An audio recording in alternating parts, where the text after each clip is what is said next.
কুড়িগ্রাম সদর উপজেলায় জমি সংক্রান্ত বিরোধের জেরে প্রতিপক্ষকে ফাঁসাতে স্কুল পড়ুয়া মেয়েকে হত্যা করেছে এক বাবা।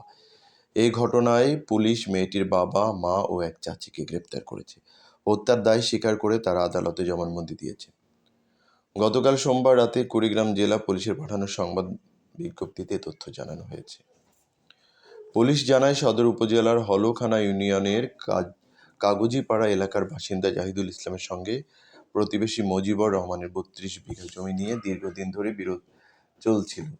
ওই বিরোধের জেরে প্রতিপক্ষকে ফাঁসাতে গত শনিবার গভীর রাতে পূর্ব পরিকল্পিতভাবে নবম শ্রেণীর শিক্ষার্থী ও নিজ মেয়ে জান্নাতি খাতুনকে রড ও দা দিয়ে কুপিয়ে হত্যা করেন জাহিদুল। এ কাজে তাকে সহায়তা করেন স্ত্রী মোর্শেদা বেগম ও ভাইয়ের স্ত্রী শাহিনুর বেগম। হত্যার পর জান্নাতির মরদেহ ভুট্টা খেতে ফেলে আসেন তারা এবং বাড়ির খড়ের গাদায় আগুন দেন ঘটনাটি ভিন্ন খাতে প্রবাহিত করতে।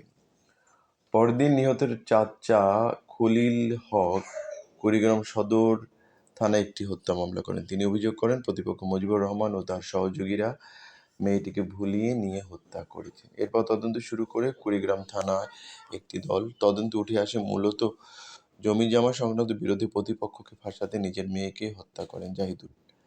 কুড়িগ্রাম জেলা পুলিশ